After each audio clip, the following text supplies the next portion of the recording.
Hello and welcome to another episode of God-Sized Stories. Today is a very special guest to me. It's a man that has really inspired my life and really changed who I am through God. Mike Adzovic. Introduce yourself a little, Mike. Hey, well, I'm Mike Adzovic, and I work in the industry of alumni relations and fundraising here at a nearby university. I'm a former youth pastor here at my local church, which is Kishwaukee Bible Church. Also currently serve on the elder board there. Been following Jesus for probably, I just turned 40 for about 27 years or so. It's close to 30 years. That's me in a nutshell, I guess. Well, as I said, Mike, I've known you for many years now. When I lived in the DeKalb area, you were a very important mentor to me. You really shaped a lot of who I am in Christ as a man.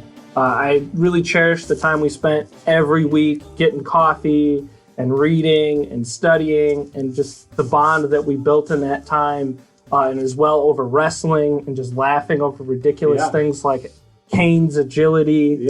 But we're here today to talk about one of your stories. Obviously, I've been blessed to hear countless of your stories in our talks and conversations, but you have a very special one you want to share with us today. Yeah, I think my go-to story for my life is always my testimony and how God saved me amidst very difficult circumstances. The situation from which He brought me out of, I think, is a great testament that God can work in really tough situations and transform lives. So I'll share that story now. Awesome. So I grew up in northern Illinois, specifically in the McHenry County area. And my upbringing is really unique, really different. And that I was an only child, was born to father and a mother. And my father, he had come here from the country of what was Yugoslavia, is now called Bosnia. So he immigrated over here a long time ago, and then met my mother, who had a really unique disorder called schizophrenia. And so I grew up in this household with my father, who was, I forgot to mention, was an alcoholic, right? Just very challenging circumstances, in that he was abusive, both emotionally, physically at times. And then my mom, she was in and out of the hospital just as a result of her disorder. So as a child, just really was feeling the effects of that, was going down a bad road, getting into a lot of trouble. You know, we were homeless at times. And I was starting sort of a season of rebellion, getting in trouble with the law, and everything kind of changed. I was about in 7th grade, and then as a result of being homeless, we were kind of forced to move to this small little town in northern Illinois called Harvard, Illinois, which is the home of Milk Days. Milk Days. It's the largest celebration of milk known to the world, I think. But they're also home to the greatest fiberglass cow called Harmilda, which is named after Harvard Milk Days, Harmilda. But anyway, so I moved to Harvard.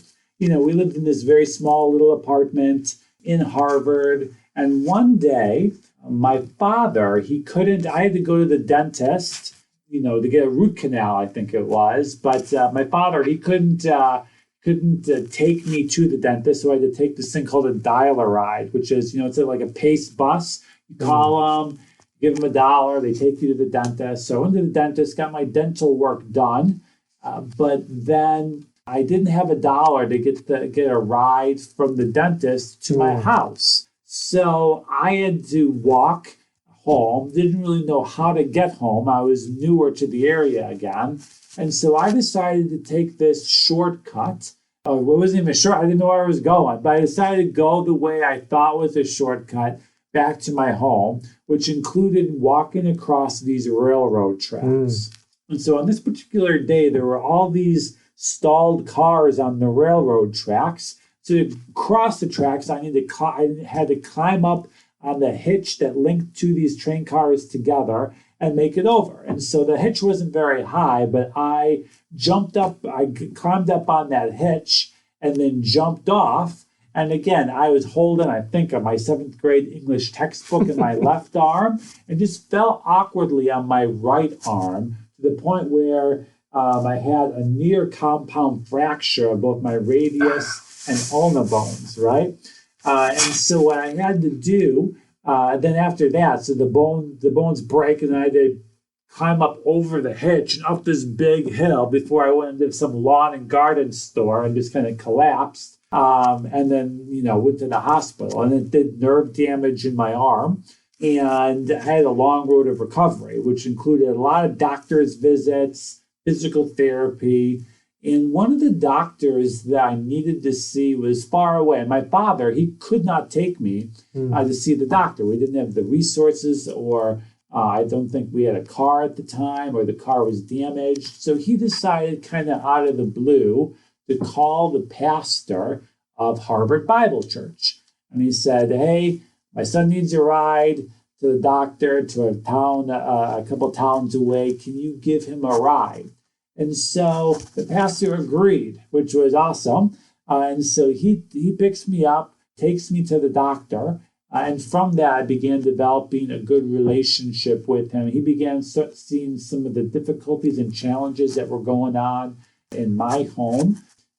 Began to invite me to church every Sunday. He would pick me up and then take me to church. He had some kids that are on the same age and kind of adopted me into his family. And it wasn't long after that he invited me to go to, he was giving a slideshow from a trip to Israel he had done. So we went up to this church in Wisconsin, and there was this guy there at the slideshow. He was kind of like in your face kind of guy with his evangelism, but he started, I was 7th grade, he started asking me all these questions about Jesus. Do I believe in Jesus? All this kind of stuff.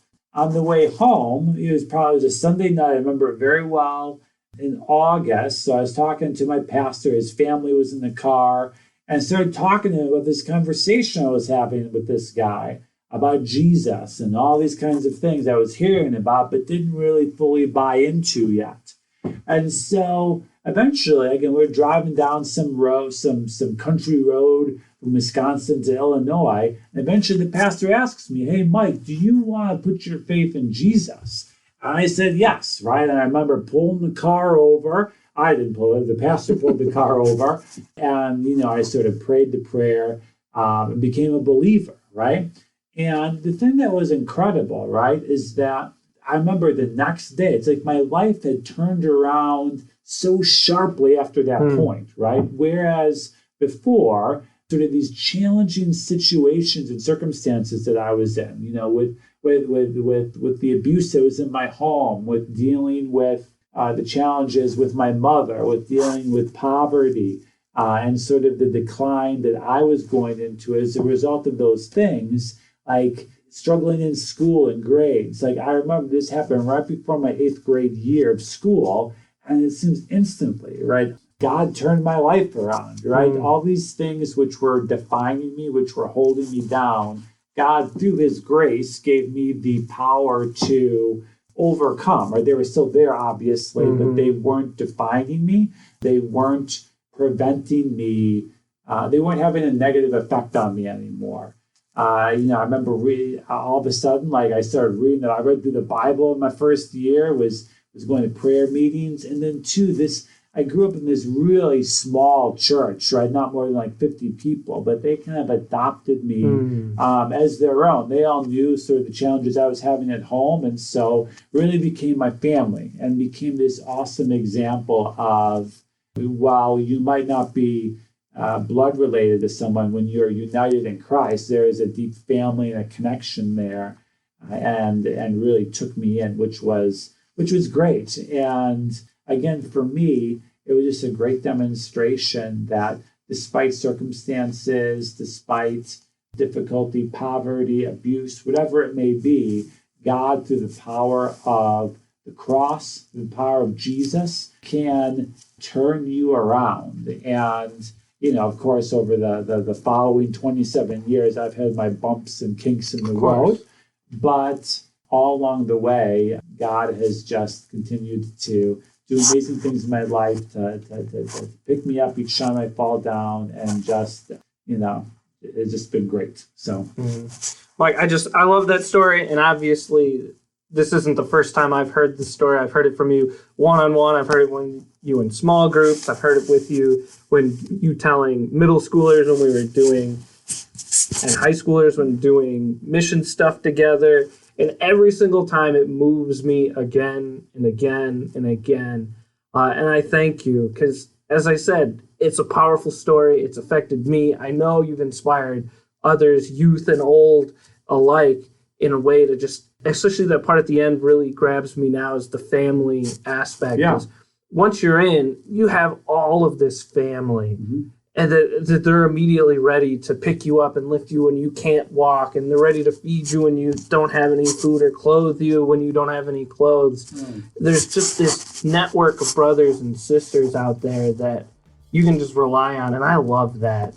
And you've been one of those to me at parts in my life when I needed a brother in my life to just walk beside me. And I thank you so much.